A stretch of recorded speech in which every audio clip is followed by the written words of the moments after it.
and welcome to this installment of Harmontown. I know you're so upset that you're not listening to Jeff Davis right now. He couldn't be here. I will be guest comptrolling. Big shoes to fill.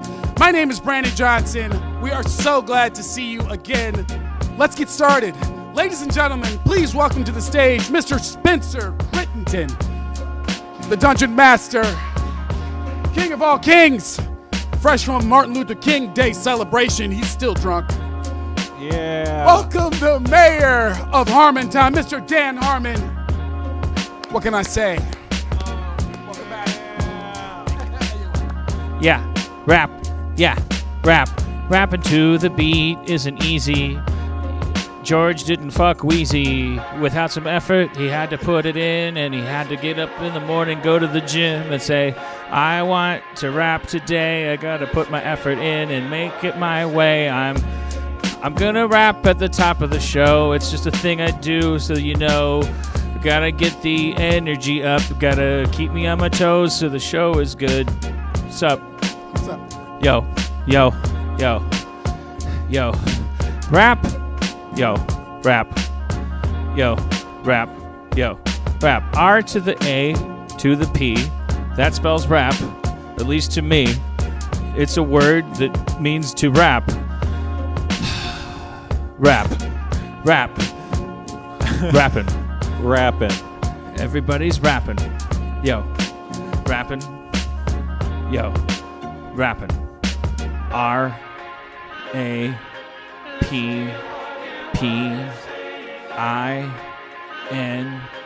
Gonna spell it another time again.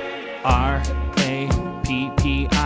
Gonna fuck your mama like my name was. Conjugation! Yo. All right, stop. All right, we can do that all night. Thank you. I like to rap at the top of the show. It's not because I think I'm good at rapping. It's not because I think it's a good way to start the show. It's because I want to be flat-footed, as they say in D&D. Yeah, you don't love that dexterity. Off guard. If I come up here knowing what I'm going to do, then it's death for everybody. Welcome to the show. Thank you for paying $5. If you're watching it right now, thank you for nothing. If you're listening to it for free, thank you for your judgment. Thank you for judging me. I make a convenient target. You're welcome. I'm not complaining about that. I'm 45. All I want to do is get out. I just want to get out. I watched The Post. It's bad. It's a bad movie. Steven Spielberg is no longer a good director. I don't know when he was good last. Right. I know he was good for a good long time, and that he deserves all of the credit in the world for being a wonderful, wonderful director who did such things as, for instance, adapting a book about sharks into anything with empathy. It was neat. He would add a couple shots in it, like, there's a shark in the water, but this guy loves his kid. Terrific. Like, we built an empire on this. Okay, I watched The Post. You know, you suck. It's a bad movie. It's terrible. Performances? Performances, bad. Director's fault. Good actors. Gotta be the director's fault. Awful. Tom Hanks is acting like he's doing dinner theater. He's doing a character. I don't know what's happening in that movie. It looks like an impression. It looks like a crazy person showed up on your doorstep, having seen 5 minutes of All the President's Men, and he's just like outside your house, like kicking at the door. It's a horrible, horrible movie. And if you like it, you're stupid. Right. And if you nominated it for an award, you're dumb and you don't deserve that vote. You got your vote wrong. You cheated someone out of it. It's a dumb movie. It's terrible. I couldn't finish watching it. It's awful. What's next? Florida Project, ripped off, totally snubbed. Fucking what? You're using kids. Kids are fucking monsters. They're animals. It's like directing cats. You get a performance out of kids, you're automatically nominated for Best Director. Period. It's not nominated. I don't understand. I don't get you anymore. You're an academy. You have one job. What else was nominated? Get Out. Did you finally see Get Out? Get Out, I enjoyed very much. Yes! I saw it. I'm not racist. I saw it. I liked it. Call Me by Your Name. All right, here's the thing, kids. Uh-oh. I don't like. Oh. All right, look. Let's just look at it this way. Like 2000, whatever this is, it wasn't a year for storytelling. I get it. Like I don't see it. Like apparently movies are just about hanging out, and that's fine. I kind of liked Call Me by Your Name just because like you can tell the director's good. I 3 hours to show me that. I don't. All right, just look. You know what? Fine. You know, I don't want to talk about it anymore. Beautiful movie though. I just want to shit on Spielberg's head and go, you should know better. You like fuck you. What is your camera fucking like what? Why did you lay down track for a shot in a restaurant? Why would you use Credence in a fucking Vietnam scene? Are you dead? Stop it! Not everybody goes to work every day. Yeah, well, then don't go to work at all. All I want is to get out. And there are people that have so much money that could have been out decades ago, and they just hang out making shit. And I'm like, you're mocking me. I want to die. I just want to draw the blanket of retirement over my body. I need one thing, $150 million. I've calculated it. Okay. That is. If I put that in the bank, don't mock me for my goals. I've done the math. How did you do the math? Was this with the Sklar brothers? $150 million. I've crunched the numbers. That means that even if I spend $2 million a year, I can live another 75 years. That's my math. Yeah. Good math. So you bought a cry. Thank you. I know you're being sarcastic, but thank you. I'm sorry. What was Brandon saying? Yeah, I wasn't being sarcastic. Yes, you were. So I thought some it of was that good money math. is a cryo chamber. Because 75 more years is ambitious. There's all this inflation stuff. I'm not mad at Spielberg. I don't want beef. I want beef. I don't want Spielberg's podcast to start shooting. We're calling you out. Shooting over at me. It just look. I saw Steven. I saw the shot where Streep comes into the restaurant. She's meeting Tom Hanks for the first time. I saw. Why did the camera go all the way to the right and then all the way to the left and then all the way to the right? You're out of your mind. You've lost your mind. It's a scene about two people having breakfast. You should have worked with the actors. Tom Hanks he's gone off the rails. Which is ironic because your camera is on fucking railroad tracks that have that took 3 days to bolt into the floor of a restaurant you probably put out of business, or a four-walled set that you created in Uganda because the sound sounds more restaurant-y there. I pay attention to your actors. The guy's got cotton balls in his lips or something. He's doing like a weird impression of Tommy Lasorda. I don't know what he's doing. I don't know what Meryl Streep's doing. I don't know what anyone in that movie's doing. Everyone's walking around these old sets with going like, oh, you got the byline, you got a thing. Like, I don't understand it. It's a weird movie. And if anyone had any objectivity, they'd go, what is happening? Why is this movie happening? I don't know why I'm supposed to be watching this. This is a weird movie. But we don't have any objectivity. We're just like, oh, this was designed to win an Oscar, so we're going to nominate it for an Oscar. It doesn't deserve an Oscar. You're fucking insane. It's a terrible movie. I shut it off after a half an hour. I can't stand it. I couldn't hear it over me jerking off. I had to masturbate during your movie to make me interested in it. It just got real Argo up in here.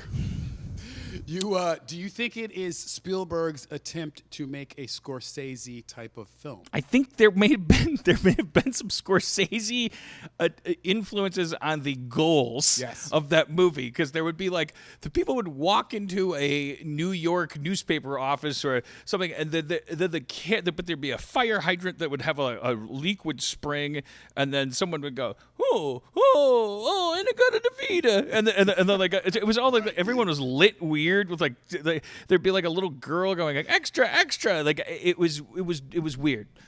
I don't care though. This is not my job. I don't care anymore. I just want out. If you're hearing the sound of my voice and you're like, oh Dan, I don't like you. Join the club. I don't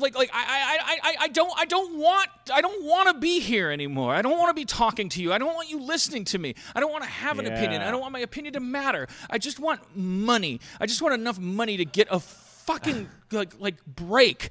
Like if I had been born with the amount of money that normal people have when they're born, I would never have been doing this. I would be under a rock somewhere minding my own business. I made myself out of dirt without permission. What else are we talking about? Okay, real quick though, where Not are real you? quick. Fill time. yeah. I have no show. I'm trying to like pump up like controversy. Where the fuck would you go? Where would I go? Where are you trying to escape to right now? Because I know what you're talking about. You got some Into bed. post success blues, which are real. It's totally real to be like super well fed and happy, and have lost the thing that made you run through the jungle. So now you get depressed on some new shit. You know what I mean? It's like if you had say like your appendix out and you'd worried about that for 2 months, and then they took it out and you weren't in pain anymore. You might have a rash that bothered you like your appendix used to, because we're used to living in some sort of crazy fear, right? Right. So I'm following you. where would you go to escape you? Bed. Yeah. You don't even think like you're not going there's no desert, there's no another country like Amsterdam for 2 months. No, I like the United States. I like that when you take a shit, it's in a bucket of water that makes the shit disappear. I like. They have that in Amsterdam. Yeah. I hear that's big in Japan. Don't you dare high road me. Can you brag about some dope shit we have? No, I don't want to go to it. I assume, when people talk about, I love it in Norway or Amsterdam or whatever, I got to assume, I think those people are lying, right? It's got to be better here than anywhere. Am I wrong? What do you think? Depends on what you're into. If you're into like kicking it at like 2 or 3, you want Brazil, you want France. If you're into like safety, when you walk home as drunk as you want like Norway, Amsterdam. Like, you can do a different kind of party all over the planet. All right, well, you make it sound like not party. getting stabbed when you're walking home is like a menu item. Well, think about it like this. If you get drunk in New York or Chicago or Los Angeles and you leave a bar, you leave a club, like you just made a mistake. You could get stabbed. But if you're in a foreign country, like the places where they're kind of decent. Right. But the place you just were is shitty, right? Or it's one of 3 places that is open. I don't know. That's what I'm saying. Isn't there a trade-off? Yeah, the trade-off is you can get a little clarity in those places. But Ta-da! But aren't you comfortable? Aren't you comfortable making the assumption that for everybody's like mocking us, that America's probably the best? We make an easy target. It's like, you guys suck. You don't want to be there. Your guns and your violence. Totally agreed. But when we compare ourselves to other countries, and we go like, did you know in Sweden that you can leave your bike on the sidewalk and just jerk off on it and like roll into the storm drain, and the storm drain will take you to the nearest hospital for free? Like, you hear these things, and I'm not saying they're not true, but I'm just assuming that probably means that like there's got to be some trade-off. Like maybe their cable sucks. I don't know. But that's true. But the visit is the thing. The thing is to like sort of go someplace, look at things differently, get that perspective. You want me to fall into the trap where I use the only money I do have traveling around, going like, oh, I like the Yukon, I like the wheat patch, I like the turkey farm. I got to tell you that's the route. When you had no money, you would, if you had like $1,000, you'd spend $800 on a trip. You would. And then you'd be like, fuck it, when I get back, I'll figure out how to manage this $200 into another $800. But now you got cash, you got nervous and shit, so you stop taking risks. I feel you. No. But it's time to like, seriously, like maybe take some trips. Dream life. Here it is. Bed. California King. Cody. Me. Comforter. The dogs, they're fine. We'll deal with them. Forensic Files. Netflix, everything, all of it, everything available to watch. Baller. I'm going to complain about all of it. Spielberg, you heard me. Keep making shit. I'll keep fucking shooting it back in your face. What have you done? You barfed it on me. I'll barf it right back at you. I enjoy it. You enjoyed it. You didn't suffer during that movie. I could tell. I watched 5 minutes of it. You started this. If you were hurting while you made that movie, I'll give you $1 million. You were definitely happy. You were in a hammock. But I want to be in bed with Cody. Laptop, okay, for just, I want to learn Maya. I'm learning Maya right now, awesome. 3D modeling. And just watching things. And then I want to wake up the next morning and I don't want to have to go to work. I want to stay in bed with Cody, and then I want to stay in bed, and then go to sleep again, and then wake up the next day. I want to just keep doing that. I think you can. That's what I'm saying. I think you can. Well, God knows I've tried. We're trying, but I don't. But you can't. Like you live in a house, and the house has a mortgage, and then the water, the water comes from a place, and they go like, we need our money for the water, and there's dirt people. They're like, oh, you have dirt, you got to pay your dirt rent. The dogs have chips in their brains. How about garage? Revolved out, or the chips give the dog cancer. There's like iron outside your fence to keep people from getting in to spread their pore germs on you, but the iron, if you don't replace it, it gets rusty. There's cameras, and the cameras got to be upgraded, and the stereo system is never enough. You can't just listen to Phil Collins. You can't just press play and listen to fucking Phil Collins. I was like, everything costs $200,000, $300,000, $400,000. And then the guy that tells you all this, he costs $50,000 a month. And your publicist, whose job is to keep you less famous than you are, it's just like, just keep me out of the news. $3,000 a month. I got people paying people to pay people to pay people to count money. I don't care if I have. I just want to die. Yeah. Not really literally die. I want to go to sleep. Yeah. I want to hang out. You got those new money blues. And I'm not complaining. Right. It sounds a lot like I am. It's not. It's not. It's a real thing. I'm only saying, during this time between 45 and 50, I'm going to spend the next 5 years working as hard as I can. I'm going to try to bring the kids quality entertainment. During that 5 years, Mr. Spielberg, could you please stop making films or actively start making them? This difference you've split is offensive. I can tell you weren't on set. It shows. I can tell, baby. I'm psychic. I've got Hackdar. I know when you weren't on set. And for it to just be shipped in a pneumatic tube from your fucking asshole to the Academy fucking is bullshit. Because if you shot that on an iPhone and you were like Dominican and were like, I made a movie about the Washington Post, they'd be like, so? He'd be like, Dan, I got a lawn and I got water and there's a rusty fence and I got a house I got to pay for and I got all this other shit too. Yeah. Well, I'm sure. Yeah, he's got a small army. He's got to pay for the laser dots you can see all over my head right now. Those aren't cheap. I like Get Out. Oh, good. What did you like about it? No, all right. Let's not start. What did you like about it? It was great. I love that it was I love the guy that got out. That sounds real. I love it when the guy got out. Spoilers. Hilarious. Hilarious. But did the guy truly get out? Well, I didn't see the movie. Well, I don't know what happens. Spoiler alert. It's America. I liked Any I, Tonya? I liked I, Tonya. Did I, Tonya get nominated for anything? I don't think so. See? It's No Country only for so many Old rooms. Harmons. I'll bother to watch these young people's movies. I'll go like, oh, I like that.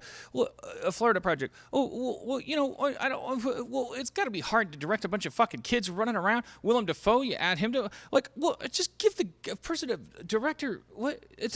Obviously, that's a hard movie to direct. Yeah, and it was hot. Just a nomination. Yeah. Well, so no Ebbing? no nomination. Well, come on, you're being silly then. Any love for Ebbing at all? What? The billboards, 3 billboards outside of Ebbing, Missouri. Oh, boy. No. Okay. No. Okay. I watched it. I like all the actors. I don't look. I'm sorry. I don't know. I thought it was trite. I thought it was trite.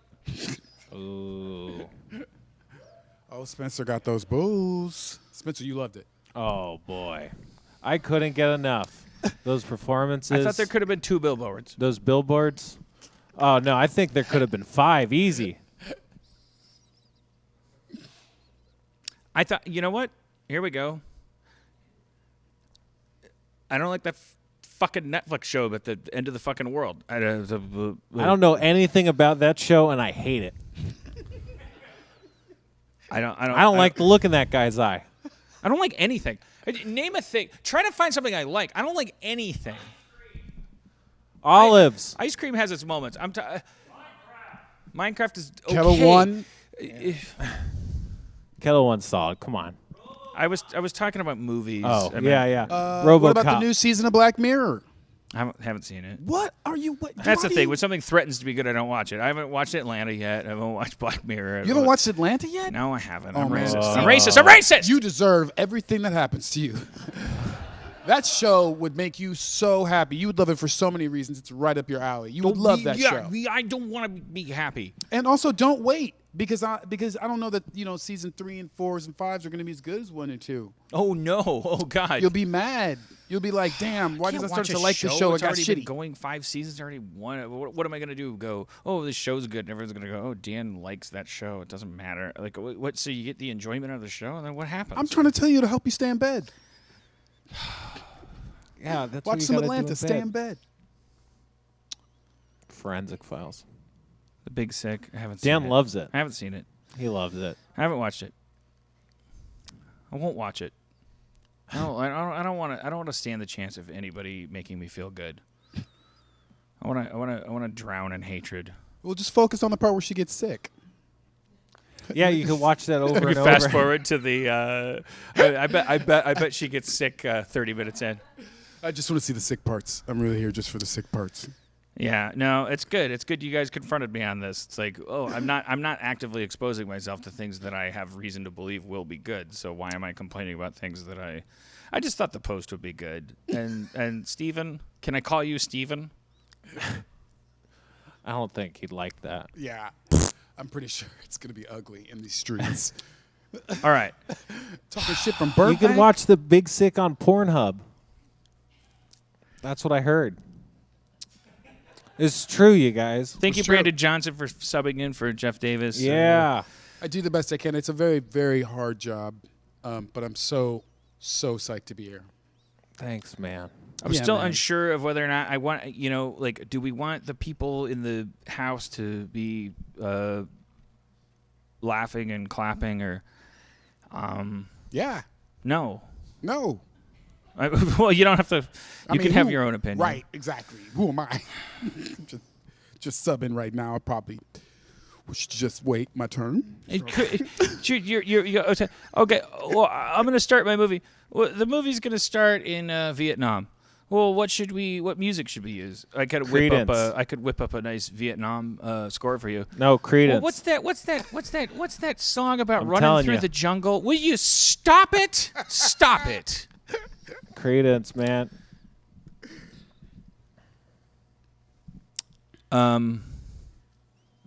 We could always shift gears and maybe bring up our guest. Oh, is he here? That's what I heard. Yeah, that is the rumor. All right. Well, maybe I've rubbed you the wrong way tonight. Who? Steven Spielberg. Or is that a song title? I just want to get on everybody's good side, and maybe I don't have the personality or the reputation for that. So why don't I bring up our guest? Is he really here? Is he really here? John Mayer's here. Let's bring up John Mayer. What? Oh, snap. A very special Harmontown. Yo, John Mayer coming to the stage. John Mayer on the fucking rage. Blues, rock, pop, soul. Fuck your mama on a donut roll. Donuts don't have rolls. Fuck your mama in a hole. I'm getting nervous because you're a famous lyricist. Yo, John Mayer. He's here. John Mayer's here. Let's talk to John Mayer.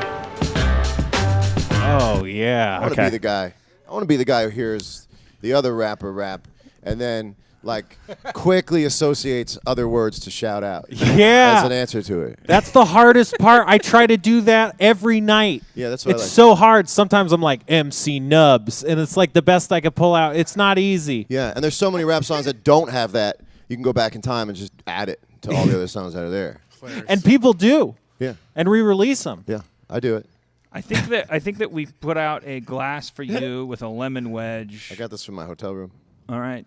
What is that? What you got there? It's a kombucha. Oh, nice. Do you like that? I haven't had a type I've liked so far, but I'm still open to it. I quit drinking, and so I find that this takes the place of a curiously strange, bubbly drink that I'm Right. not sure if I like. Yeah. Yes, it's perfect for that. Each sip just creates more curiosity as to what the fuck I'm drinking this for. Can I swear? Yeah. Yeah. Please do. Yeah. We prefer it. Thank you. Sometimes I'll be laying in bed, and I'll hear and I'll be like, what is, and I'll turn over, and it's my kombucha bottle where the cap wasn't totally on, and it scares me. It emits like a. Yeah, the carbonation, you know. Yeah. Yeah. It ferments Right? over time. Over time. Yeah. Gets And hot. it screams. Yeah. What is there? I started washing a bottle out in my sink that's like a drinking bottle, and I have a thing on my sink that emits boiling water, and so I fill the thing with boiling water because I'm like, oh, I'm getting an end run around washing things, and I fill the cup with boiling water, and I seal it shut, and then I shake it, and it's got boiling water in it, and then when I unscrew it, how come it goes? Right. What happened in that short period of time? It's What just water. is it? It was already hot water. But the air wasn't hot. What is it, Spencer? What's is it steam? I don't understand. It's sizzling like it sounded like you were like making the sound like when you open a bottle of soda kind of hiss. yeah, it's like just a little one though. It's and we're like, what is that? What were you keeping from me? Yeah, it's just got to be like pressurized somehow, I would guess. I The don't air, know. when you poured it in there, the air was not warm. It probably has nothing to do with me shaking it. It's probably just hot water steaming already. You seal it up. It didn't matter what I did, and then Maybe steam pressure. it's a Right. platonic engine. Yeah. Yeah. The I think shaking, that's it. And that's how trains are made. Right. That's That's a- how right. trains That's how work. trains work. You know, it's a John bartender. Mayer, We just met today. yeah, 7-time Grammy winner. Whoa. Looked it up. You're welcome. Good host. Good interviewer. Yeah. How did we meet? Let's tell the story. We just met an hour ago. We met like 6 hours ago. I'm a huge fan of Rick and Morty, like everyone else is, and I tend to dive deep when I like something. You don't want to be the friend in my life who likes something and then turns me onto it, because I will swiftly just railroad you with my being into it 20 times more than you are within a short period of time. And I did that, and I became a big fan. And then I reached out to somebody from your show, or what I usually do is I just make such a big whoop on social media. You know, I tend to sort of manifest my desires by way of Twitter and just creating a stir. And one of your producers reached out, I think. Was that Steve Levy? I think it was Mike. Mike. sure. Oh, Mike Mendel. Mike Mendel. Yeah. McMahon. Mike McMahon? Oh, Mike McMahon. Yeah. A whole That lot of makes mics sense. going on. Yeah. And all I need is one mic. Okay. Thanks. It's a Nas reference. Nas, ladies and gentlemen. Thanks. Well done. Thanks. Well done. And then I met a really sweet guy on your crew who's one of the artists. His name is Corey. Corey. Never met him. Yep. He invited me to the taping of the season 3 DVD commentary. And I came, veiled myself to actually sitting in the room and talking on a DVD with you guys. Here's the fun part. It's like I'm already aware that I'm behind the 8 ball when it comes to my name, and certain people enjoy Rick and Morty because of the fact it does not contain any John Mayer elements in it. A lot of them. Certain things just have their strength from me not being involved in it in any way. And I like to close that gap. And there I was.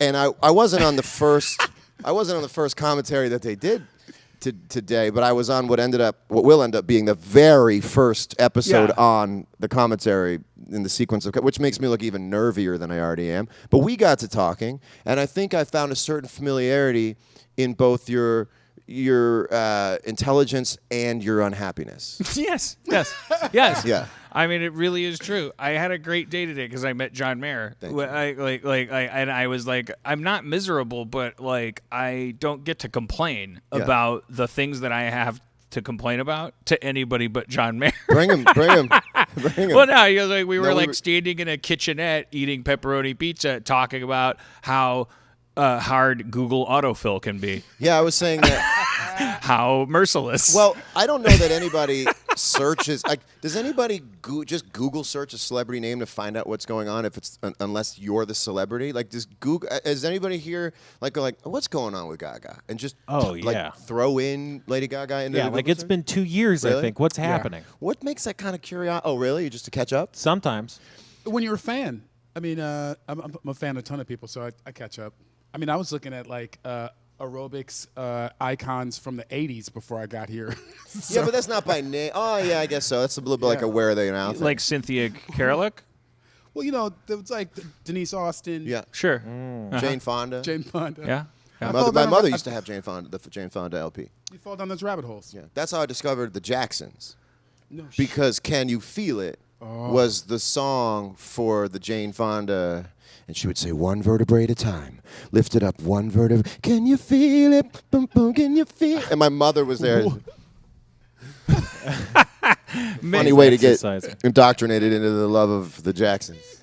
One vertebrae at a time. You're slightly younger than me, but I came of pubescence at the height of the aerobics movement. And that was my girlfriend shifting uncomfortably. Is that to suggest that it served a purpose beyond aerobic? Yeah, I wasn't the most fit 13-year-old boy in the world, and yet I watched a lot of syndicated aerobics programs. Sometimes I get upset when I watch porn that I can see everything. I remember not seeing everything and fighting with my eyes. For do you know underneath. that there's one about thing the I scramble found, years. I started typing in fully clothed. Or even just bra ads and stuff. Like, wanting to see beyond things is very erotic. Or wanting to, it could be a creepier thing where you want to see what you see every day and you want to sexualize that instead of someone who's just available. I can get with that. I won't judge it either way, but I've found myself like typing in like there. I found out there's an abbreviation. It's a genre of porn. It's say it with us. CFNFN.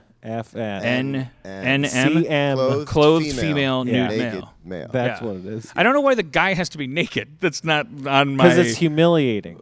Well, he doesn't seem humiliated. I don't think it's no. humiliating. He's into it. I think it's exactly to your point. It has this sense of extreme ease. The idea that it really is the manifestation of what you see a lot going on in the news right now. Apparently, that's how most people want to work in the office. Just nothing on. Yeah, I mean, well, What's going on in the news right now? Well, there seems to be a lot of that kind of sexualization of the idea that I'm going to turn what seems to be a very matter-of-fact moment into something sexual, which I think is where the root of clothes. You have to work it out. It's like you really do every time. It's a Roy G. Biv, really. Right. We could call it Roy G. Biv. Yeah, I most of the stuff in that folder that I hope no one finds, it really resembles things that are hardly recognizable as porn. I understand. I'm into the sleight of hand of it as well. No pun. I enjoy the subtle, like the game magic. of subtlety. I friggin' love it.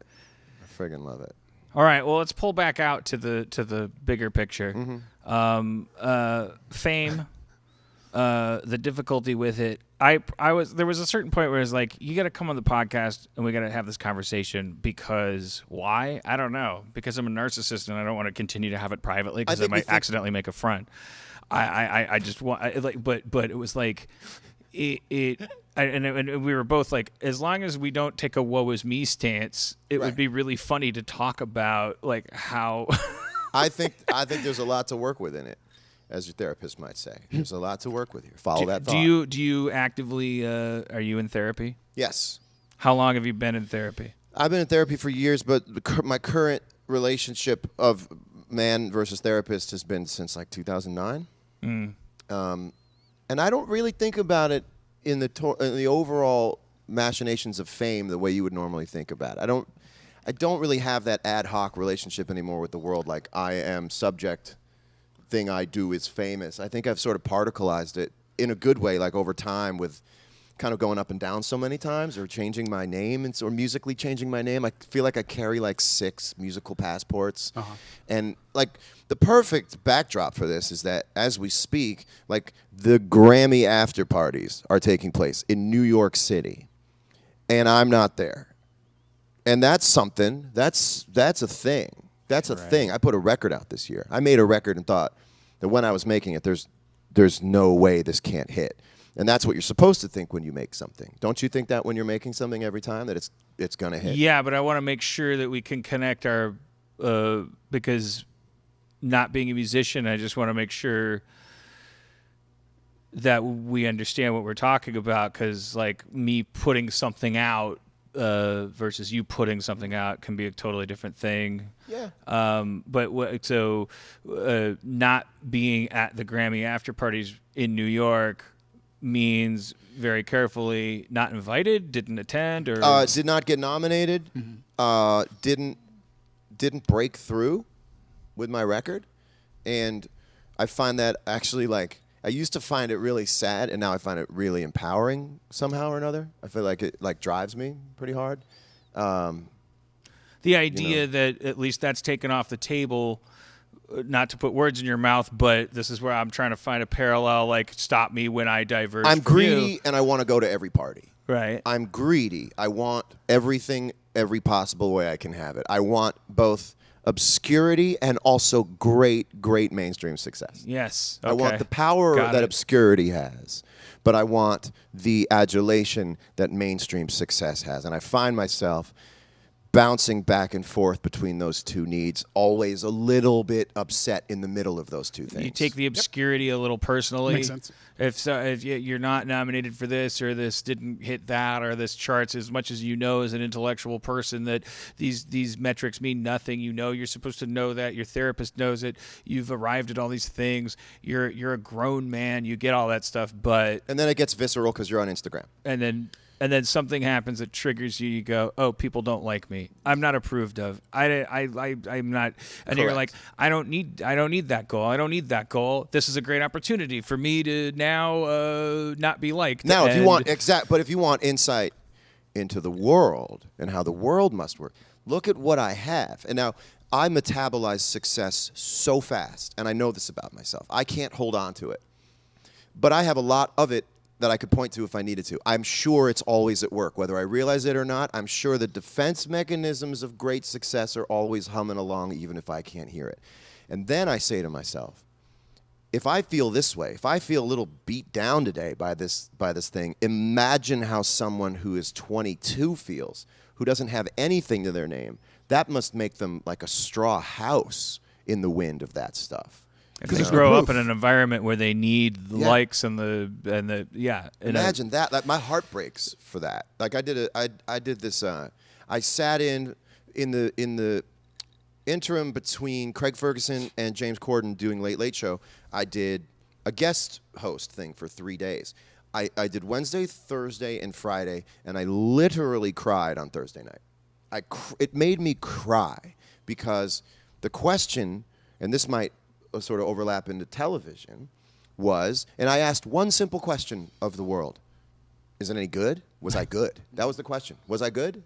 The answer told over Twitter just kept prolonging it just kept prolonging the question. I couldn't find the answer, and it drove me crazy. Now, you've got the East Coast airtime, and you've got the West Coast airtime. So you do actually 2 laps around every broadcast. Yeah. You do the East Coast live tweet and you read it, and every answer just gets further away from you as you keep reading.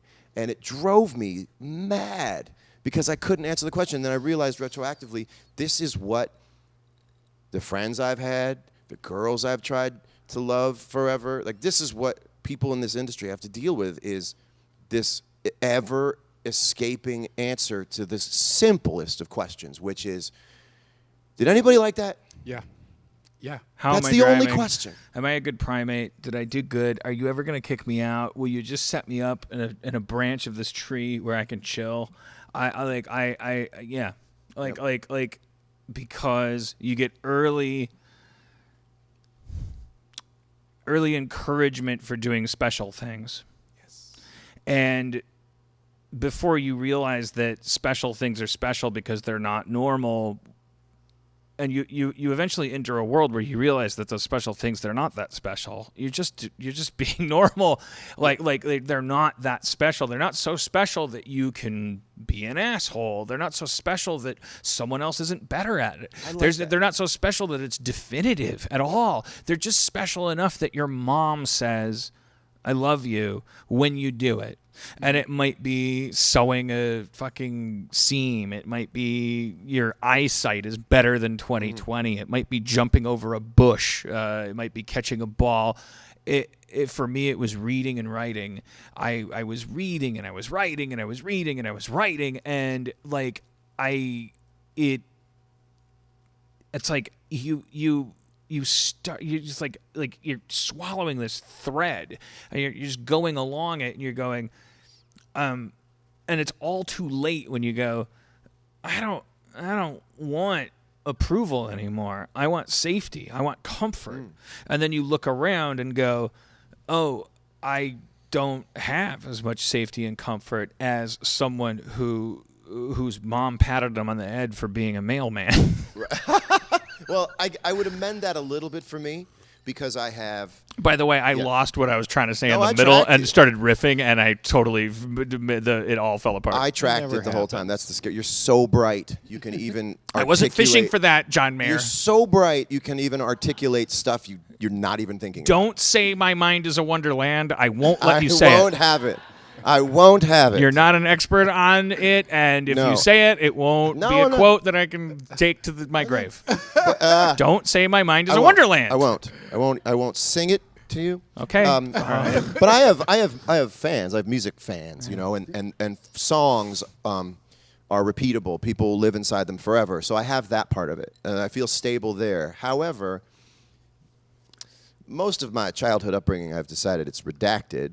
But part of the way that I got out of Fairfield, Connecticut, was by weaponizing my ability to focus on things and write songs and play guitar and get better. Getting better was what I did to defeat monsters. That's how I beat monsters. Literally defeated monsters by getting better. I got hit in the arm by the bully. I wouldn't hit back. I would say to myself, you'll see the day you want to buy tickets to my show, and I won't let you. Right? Of course, to say nothing of the fact that's impossible commercially, but you know what I'm saying. And then someone says you can't do it, and you say, and you go silent. I learned how to go deadly silent. I don't act out. I just go deadly silent and then go off in a room and do something. And it works. But now I'm 40, and I think I've driven this pattern into my life where every time I feel lonely, every time I feel like I don't have enough to keep me company, literally to keep me company, I'll just fucking build another weapon. And the weapon is the music, and that's great. But over time, and I think this is where we connect on this, is like, nobody tells you when to stop punching. You literally have no concept of what the finish line is, because no one really knows what it is. A therapist will tell you. My therapist told me. I'm still catching up to it. She said, "You're covered in weapons, and armor, and you're just gonna have to let it go. It's not doing anything for anybody. Yeah. It's there for a fine reason, but you got to let it go. But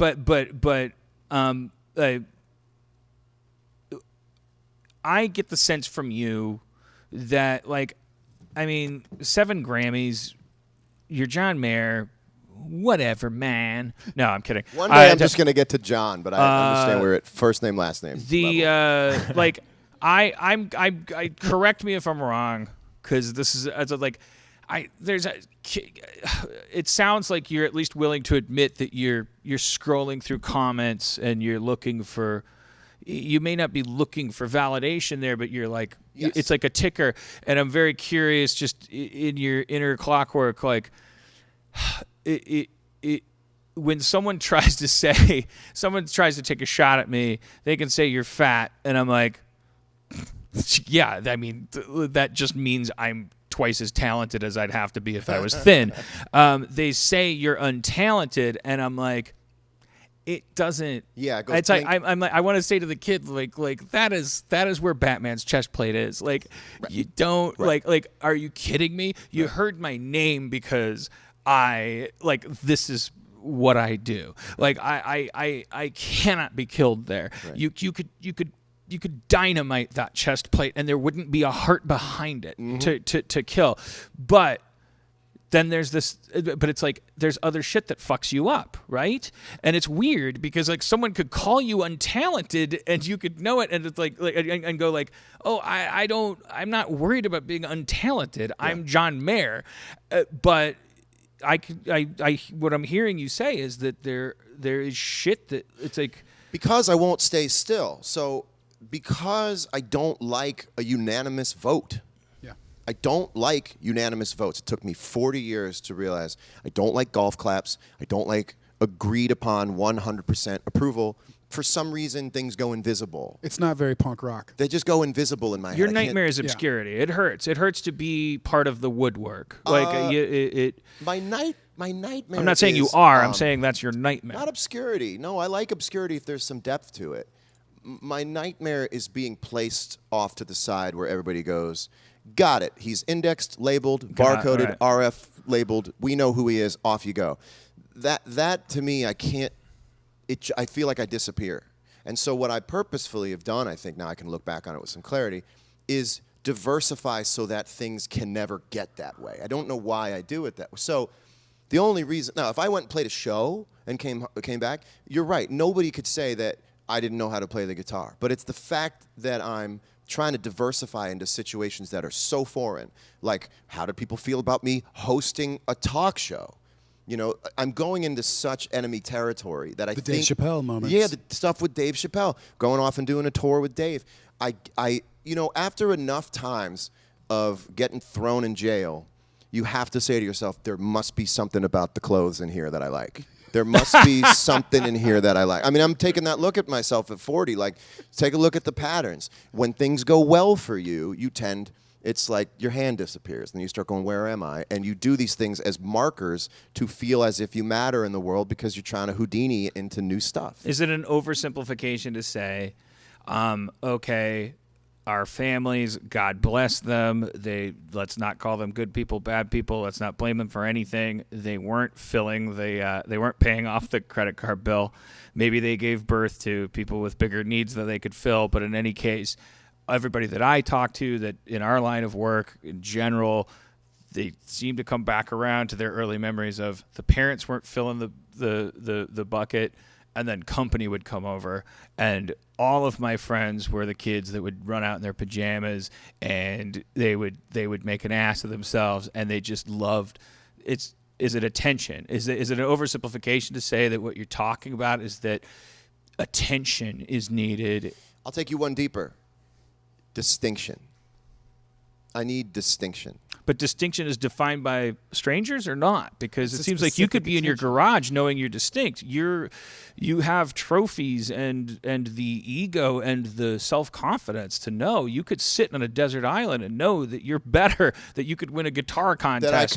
I always tell people, like, when they ask about like empirical talent level, I'm like, if this were tennis, I don't know the ranking, but I would definitely be at the Open. I know, I can, like, that's as far as I can understand it, is that I'd be at the U.S. Open. I don't know where I'd come in. I don't know if I'd place. I don't know if that's a tennis race. And so you know that. So what's that distinction? That's what you're talking about, being distinct. Is that? Well, I got it now. I mean, when I was a kid, that's what I wanted. And the thing about music is, and I guess the same thing with animating, not trying to, like, put it in your wheelhouse too much. I know you're not an animator. Well, I'm certainly taking a lot of liberties comparing us, so you can do whatever you want. For music... You can hear yourself do the thing. I mean, for me, it came a lot. It resembled very much this sort of alter ego, the superhero thing. Training in your room. You'll see. I mean, I have a great sense memory of tonight being like everyone's at this party, and I was told maybe there'd be room in the Jetta. So Ryan has a Jetta, and then Ryan said, "Sorry, I got no more seats in the Jetta," and I'm like, "Cool." And I know right now that everybody's at the party, and I imagine if I weren't sitting here talking to you, I would be in my bathroom playing a guitar, pretending I was at the party. Because I like it. There's something about it I like. I related in the 80s to Teen Wolf. differentiation, distinction. He's the only one, except his dad. You know, if we're getting into Teen Wolf. I want to be honest and talk and say what I don't quite get. I want to go back over that. The Jetta metaphor that didn't happen tonight. You're talking about a. Remember, I'm saying. Like, yeah, no, but I'm not a man of distinction this evening. This is a great spot. The image of you in the bathroom by yourself when you're not at the party playing guitar. That's an important. Because I don't know, like I can't, maybe you're 5 years younger than me, so I don't know, like it's shit. A lot of shit can change in a couple years, and I know that I was prolific. I know that I would fucking write for no reason. I remember that, but like I look at musicians because it just looks it involves a piece of lumber and like lessons and things and like. When you say that you would really do it by yourself, I'm so curious about that because are you searching for something when you do it by yourself? Do you plunk out little melodies and like? Yeah, you do it. I do it to make sure that it's still there. If you could fly, okay. Why in the comic books? And this is a new thought. Is Superman occasionally not just levitating a little bit? If you were Superman, wouldn't you figure out a way to just like the person be like, Superman, can you please not do that? I'm trying to talk to you. Like maybe it's the thing he does when he's bored with a story, just goes up 1.5 feet. And for me, I feel like if I was told by myself and others that I'm able to perform this act, I have a system inside of me that does it. I need to do it every once in a while to see the system at work so I can remember, the reason that I'm in this whole affair is because of that. And that always sort of brings me back. I mean, we're talking about the impetus for doing this with your hand. Pick a note, pick a place. It's total freedom. Play it. Hear yourself play it. You can play it. You can sit down and play guitar from a lot of different angles. Some of it can be like, fuck you. Although I don't do that very often because I'm very blessed. But sometimes I get in and I might, if I were sitting in my hotel room tonight, I might have made a little smirk in the mirror and pretended I was at whatever venue the Grammys are at tonight. I don't know, but I think to stay in touch with that is what keeps you healthy and writing great music that you desperately want people to hear, Yeah. Does doing your music live also sort of keep those demons at bay? Oh, yeah. And it taught me how to make records. It's hard to argue with thousands of people. If you're feeling shitty that day, it sort of helps to be doing it live, right? So that's why people stay on tour. They don't like, they don't like traveling. Interesting. So I'll tell you a little bit about my life. Recently, like I came off tour after a full year of touring, and I decided no tour for a minute, no plans for a minute, figure it out, build a life, And 40 didn't freak me out, but it was like, okay, this is a real thing. It's a real benchmark. And so I bought a house. It'll be a while before I move into it, but I got that, and I'm living in a hotel. And I realize that I have no life. Now, you could say tiny violins, but it's a good life, but I have no life outside of touring. If I had a grid on a spiral-bound itinerary book, we don't even talk about life in time. We talk about it in place. We say things like, that's not until Dallas. There's no time. It's just place. Well, that's not until California. Well, back in Denver. And so my life only lived inside of that framework, and I took it away, and I don't have anything to do. All right. And it's freaky. Yeah. It's hard. And I go, good, fight from there. Start from there. That's why I'm bumming around the city. That's why I ran into you today. That's why I went, I'm not doing anything. I took an Uber here. I wish we could help each other, but maybe we could just commiserate. I think there's a key difference between us, not that I was searching for symmetry, but like I think it's important, like because I'm searching myself, I'm going like it makes me insecure to hear you talk about like being alone and working your craft, and I think musicians make me insecure for that reason because that is something they do, and the part of a musician's career that I can relate to is the touring part, because that is a musician saying, as Dorothy Parker said, I don't like writing, I like having written. And a musician on tour is, they're not going to say, thank you, ladies and gentlemen, for coming to this stadium. I'd like to write a song in front of you. They're like, they can have their own religion about the songs they've written and the stuff they want to play from their old album, their new album, but ultimately it's like they're just, that's what I can relate to. I feel like that's how I spend my life. But there's something fucked up about that and I worry about that. Like I go, fuck, when's the last time you actually tested yourself? When's the last time you sat in a bathroom while the Grammys party was happening? And I don't go home and write a story. I play a video game. I watch Forensic Files. I look at writing as like this thing that I do, like it's like shitting a fucking egg. I look at that with songwriting. I look at it that way with songwriting. But it's just disembodied guitar playing. I just think is the greatest thing in the world. But I wonder if I had spent, because how long would you know, what, I don't know, like this is probably a difficult question to answer, but how long does your career really span? Like how old were you when the first time someone said, Jesus Christ, what the fuck? 14. So I feel like if I had spent that you know, like somewhere around there, somebody said like, you know, you're really good at writing essays. You should be on the high school paper or whatever. Like somewhere in our lives, somebody says, hey, you could get what you want by what you got. But when I talk to musicians, I get insecure because I feel like I don't practice. Well, I don't know that I practice. I think I just check up on it.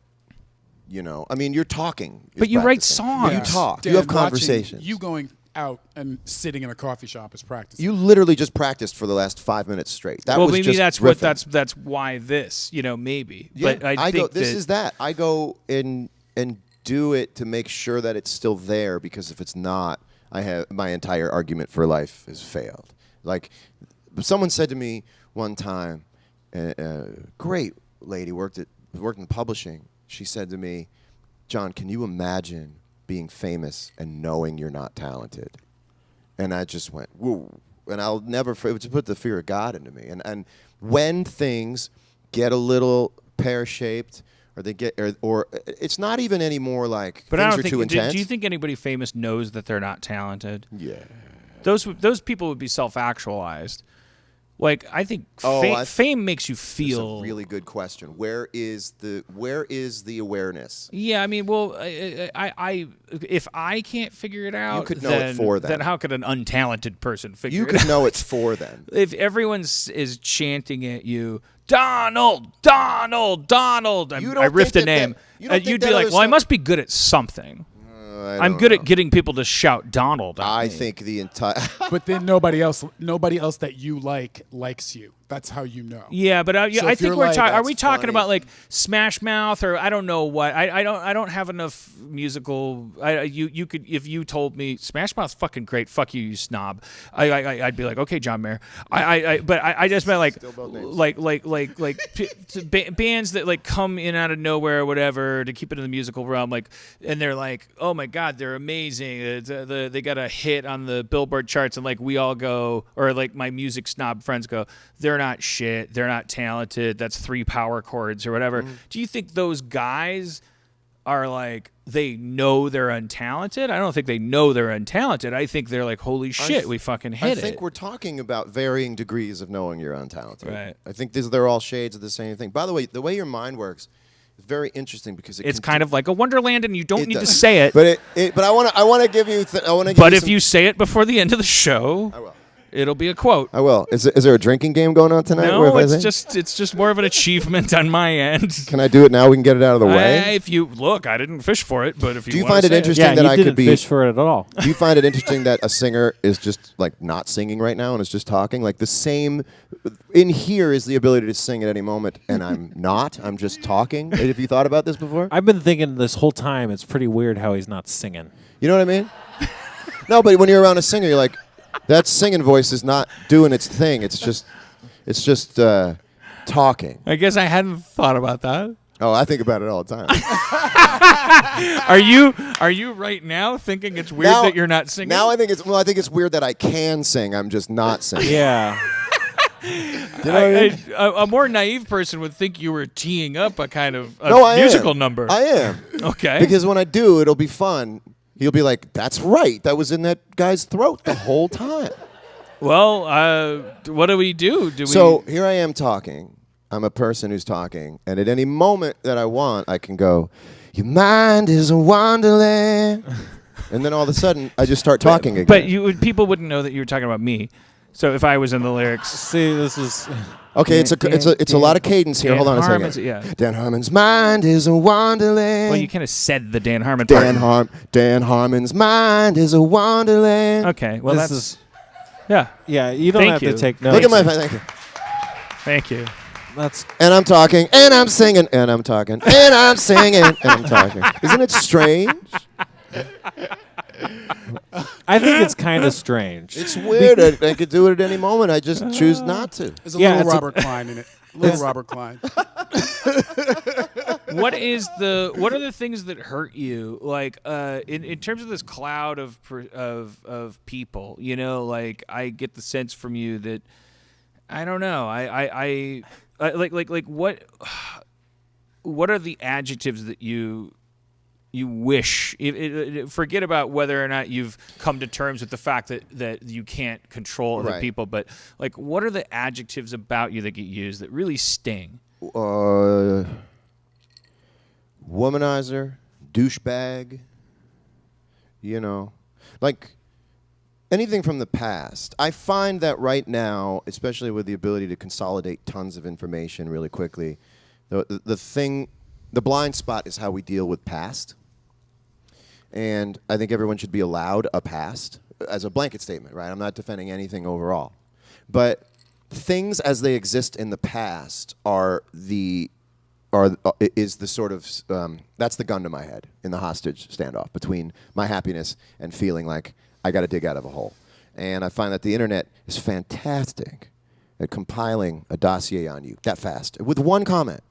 All it is someone who just won't let something go, or the last big signifying piece of information they had about you was negative. You know, if I ask, we don't know unless we Google them to find out what their news is. We don't know the goings-on of everybody all day. And that's the mistake we make sometimes. So people might not have had an updated take on me since 2010. And I find it so disorienting. I find it such a distortion field of reality when I'm living my life in a way that I know is fair and kind and good and advanced and improved and finally together, to have your past sort of brought to you again in what feels like really stark current clarity. Yeah. You have to really go, that's not true. So, you know what I'm saying? Yeah, somebody rehashes it to build their website. Yeah. Somebody pulls something up from 10 somewhere, years ago. somewhere just to in a get comment clicks. thing, you know, and you'll go up, and it'll just in the middle of a great thing, Yeah.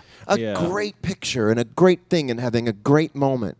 And it took me a really long time to get to the point where I can be like, get over it, not true. Get over it, grow up. It's not true.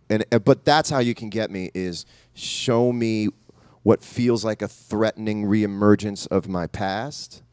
And it'll stop me. Although lately I've found a way to just practice looking at it and going, long time ago, dude. Come on, Yeah. come on. Let's carry on. This might be your fault now that you're still bringing this up. This might actually now be on you. You know. I had a thing a couple days ago, not to embarrass my girlfriend, but you know, she was doing something that I haven't done in 5 years, which is peruse the Harmontown subreddit. And I had this Me Too surfing expedition recently. I'm giving my master classes and apologies as we speak. But I live, I survive, whatever. And my girlfriend was like in this subreddit where I haven't gone since way before that, because no matter what, I'm not going to see anything there that's going to make me happy. Like I'll see a million things that might make me happy, but I'll be numb to those things, and then and then one person will be like, I wonder if I could really fucking black this guy's eye from this far, and like that should be their domain. But the weird thing is, and it's like you think you resolve this shit. And then I had this little, it was just a little episode because Cody got upset. She she sent me a screen grab of an exchange she was having with a troll in that group, and it had to do with all this shit. And I got upset with her, and now our seam is broken. We're not on the same page. And I'm like, and then I'm expressing to a writer friend of mine who I'm working with in that room. I'm explaining the story to her. I'm like, oh, this is happening and it's bad, and that writer Leslie is going, oh, I understand where she's coming from because I did this and that, and I'm telling this is all backstory to this moment that was actually genuinely weird for me, in a world where I keep thinking that I'm done learning and I just want to die. I this writer that I respect who's talking to me, and she goes, well, and look, we all Google ourselves, and I exploded. I was like, no, we don't all Google ourselves.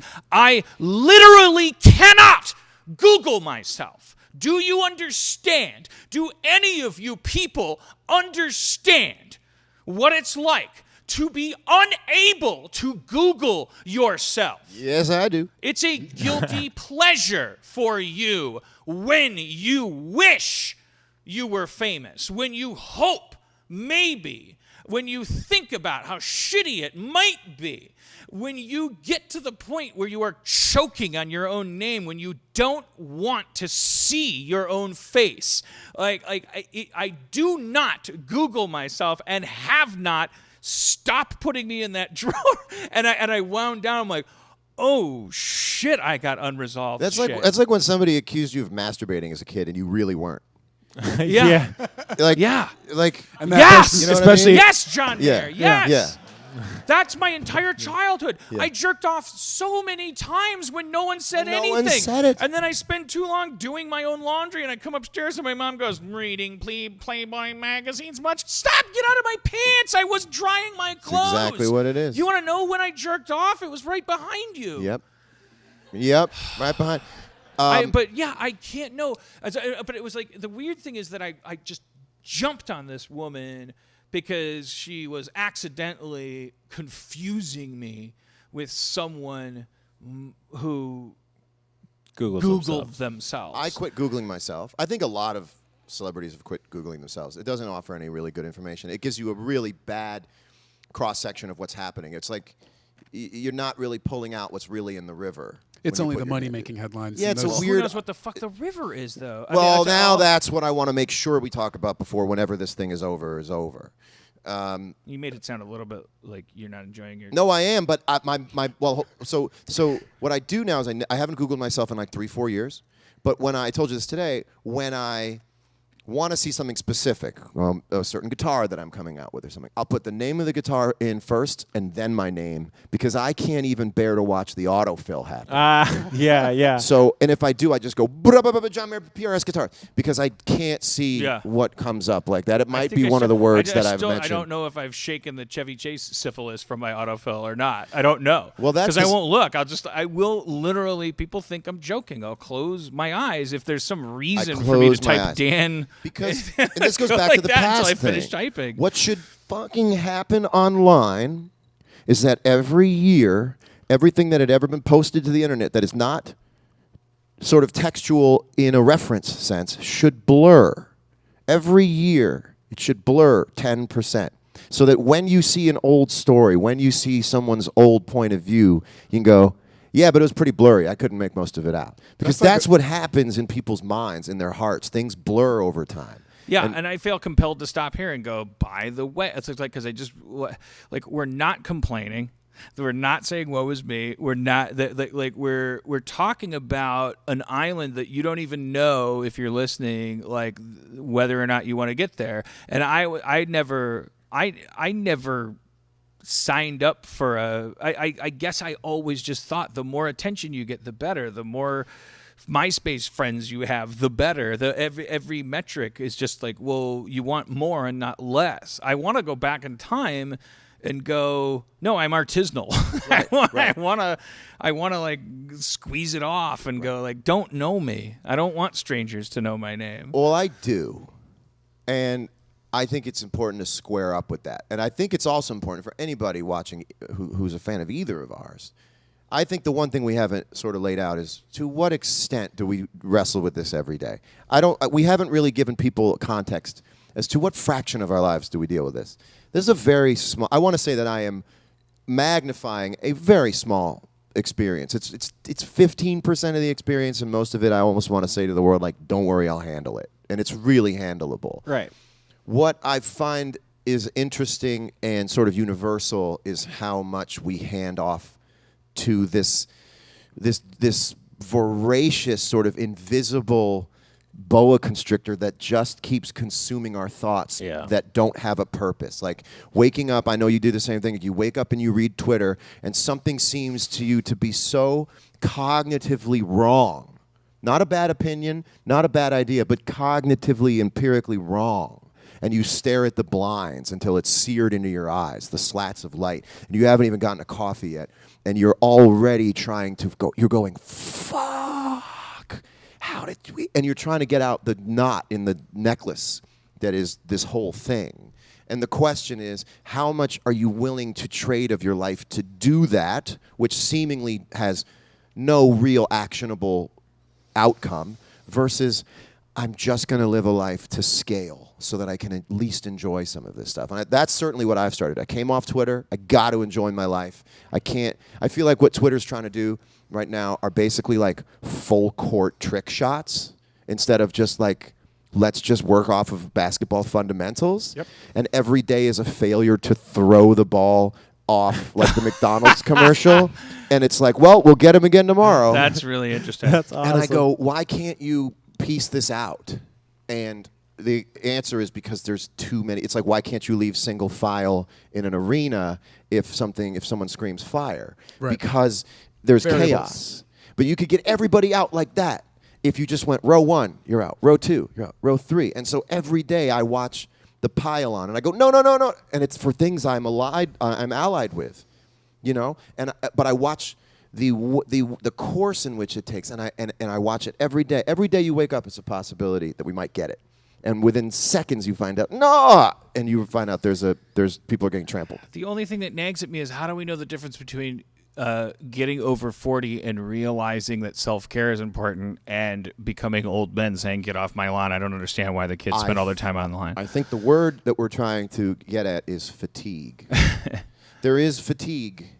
With each cycle. Yeah. The difference is whether you're outputting. The difference is whether we go into our bathrooms and play guitar and put stuff out. Because if you say, get off Twitter, kids, or I'm not on Twitter, do whatever the fuck you want, and you put out a single every month or whatever, it's like if you're exuding shit and people that are on Twitter are not exuding shit except for tweets, that's the answer to my question. But I'll take you even deeper on fatigue. Let's go back to the play guitar in the bathroom thing. There's fatigue in that. You know, 40 is not about some,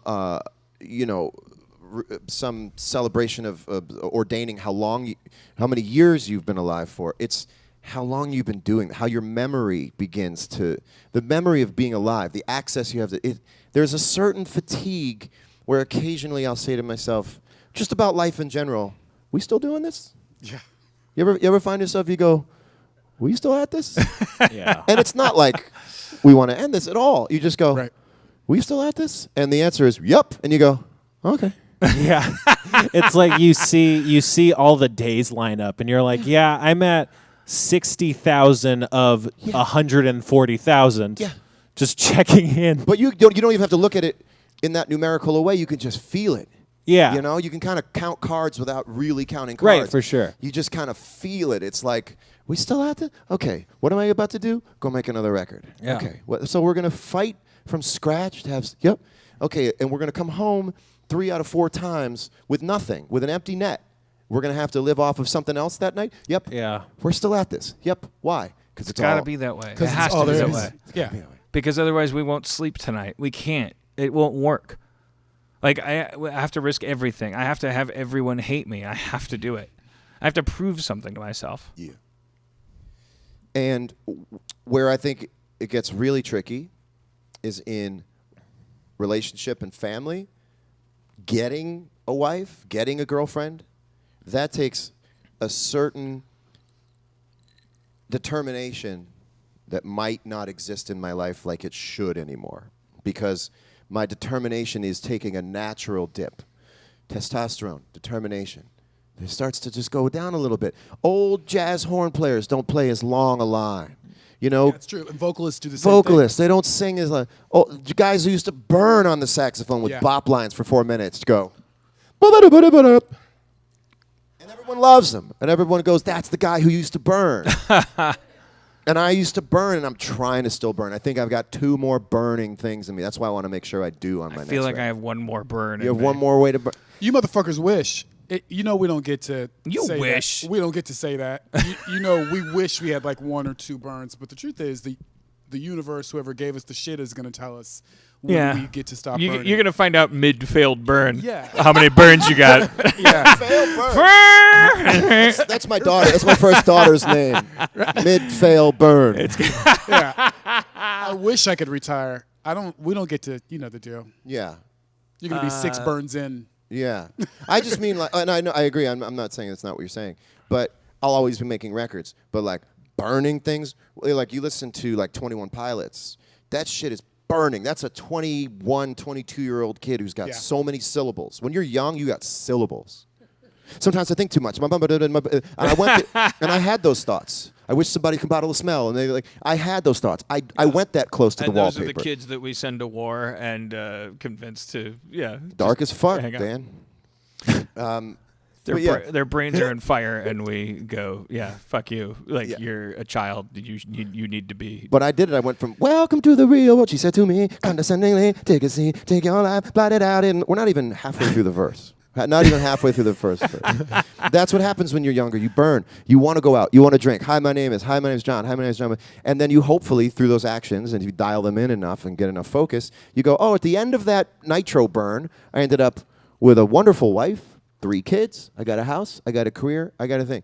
The stages to which my career, the booster rocket worked, and the way it burned, to stick with this burn metaphor till it dies out, is that I have an incredible career. I have an incredible mindset. I got to where I needed to get to, and I went, there's nobody.